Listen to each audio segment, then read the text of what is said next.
Hey, what's up guys? Ken here from the Retro Toyscapedes channel in Malaysia. Now today I'm looking at the mini comic that comes with the Wave 3 MOTU figures. I've already done the action figure reviews for Wave 3 and 4 elsewhere on the channel. Do go check those out if you haven't already. Help boost these videos so the channel gets more exposure and allows me to become even more powerful, like Skeletor here. Anyway, if you're joining me today, I thank you for your time. Today's mini comic is titled Dimensional Doom. Yeah, Dimensional Doom.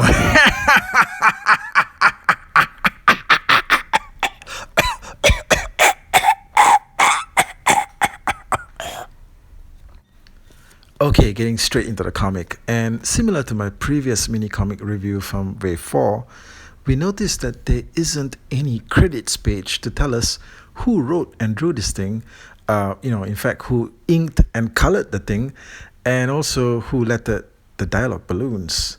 Let's not forget lettering, okay? Lettering is a very critical process when it comes to comic books. So once again, this gives me the impression that the book is just factory processed to sell the toys, okay? The creative team that created this comic book isn't important, okay? Just the need to have a comic book with the toys. But who knows? One day, we might get an expose video on YouTube where the real creators come out of hiding and announce to the world that, yes, they were indeed the ones responsible for these books.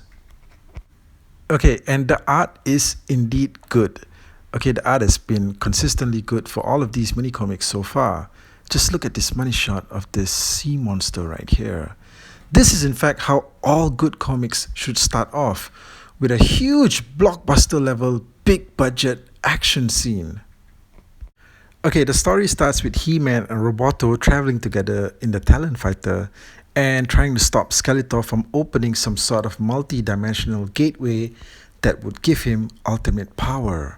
Because it's only when ultimate power is involved that the stakes would be this high. Okay, so Merman summons this massive sea beast that we were just talking about and uses it to knock them straight out of the sky. Okay, again, and I mentioned this in my review of the Merman action figure, if he's able to somehow command these huge Leviathan-like sea monsters, why does he still need to follow Skeletor? I mean, he could just park one of these monsters in front of the entrance to Snake Mountain and no one would ever question his authority. Anyway, the Talon Fighter gets destroyed quite easily too, apparently. I mean, this is a pretty iconic vehicle. I sure hope that they have a replacement. Now, of course, our heroes make it out alive, but He-Man is too late to stop Skeletor from opening the gate.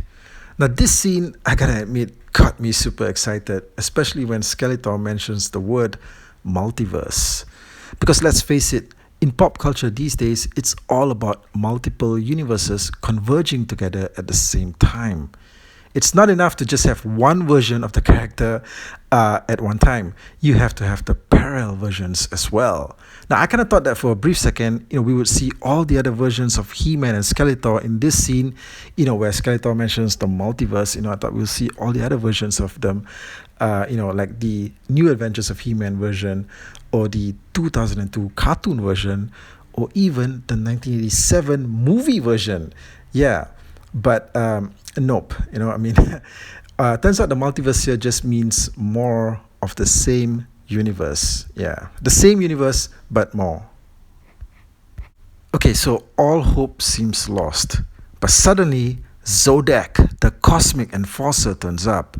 Now, this guy rolls up like the space Robocop. He's just like, all business and authority. So he tells Skeletor to put a lid on it, to stop his nonsense immediately. Now, this next panel here kind of illustrates the critical work that a letterer does with a comic book, and also how important it is to have an editor, because the placement of the dialogue balloons are wrong, okay, and you will realize it after reading the panel. Now, Skeletor is supposed to be replying to something that Zodac is saying, but Skeletor's dialogue balloon is at the top, while Zodac's dialogue balloon is at the bottom. It should be the other way around, okay? Anyway, Zodac here says, "You threaten the balance of the universe. As cosmic enforcer, I order you to cease and desist. And then Skeletor replies him, "You dare to order me, Zodac? You're no match for the power I now wield." Okay, then Zodac replies, and this bit of dialogue actually got me scratching my head for a bit. Okay, so he says here, "That may be true, but there is one thing more powerful than your newfound cosmic power: your hubris." Hubris. Hubris, what the hell is this word supposed to imply in this context? Okay, fine. I've actually heard of this word before and roughly knew its context, but I will admit that I had to look it up again. Okay, so hubris actually implies having too much pride or self-confidence. Now, why couldn't Zodac just had said that? I mean, he could have just said your pride. But hubris? Look, have any of you actually heard this word in regular use or even used it yourself? I can tell you that in my 40-something years, I have never used this word in any situation. Okay, I damn sure don't think that any child has either. The kids that are supposed to be the target audience for this product. Now, if there is a child out there who has used this word or even knows just right off the top of the bat what it means, that kid needs to be employed by the government in their intelligence committee. Anyway, I just felt that the confounding use of the word in this particular situation ruins what could have been a cool send-off remark by Zodac. Okay, so Zodac was just trying to imply that Skeletor's pride would be his undoing.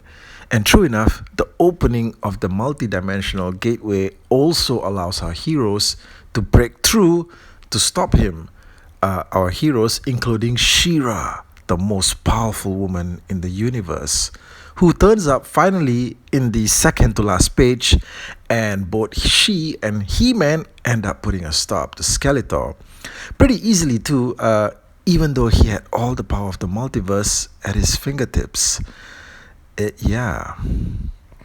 So Zodac then ends it up neatly by mentioning to our heroes that they don't have to worry about Skeletor because he's in the right hands.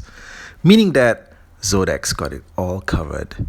Jeez, talk about hubris. Pride. But the last panel does tease something sinister. Since we know that the opening of the multiverse allowed She-Ra to make it through from her planet of Etheria, it seems that there's another person as well who's been summoned. And judging from the outline of the figure in the floating multiverse window behind Zodac, that person seems to be Hodak. Now, even the words "the end" ends with a question mark, implying that something worse is on the way. Actually, the next mini-comic after this is the Wave 4 one, where Hodak does appear. So, could all the mini-comics actually be connected? Yo, that would be so cool. Now, the last page is basically the cross-sell image of the Wave 3 toys. This is the same image that you also get on the card back as well. Yeah, except that the comic is in fact more portable. Alright, so you could maybe carry it around like in the back of your pocket, to just, whip out and just show off to your friends, and then, like, hey guys, check out the cool Wave 3 figures. Yeah, guys. Anyway, that's the video, everyone.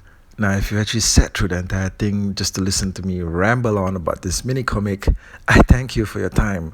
Now, do drop me a comment and let me know what you thought of the video and of the, MOTU Origins line in general. I'd love to know what you guys think. And definitely do support me by subscribing to the channel and sharing the videos out. Thanks, everyone. I'll catch all of you again real soon.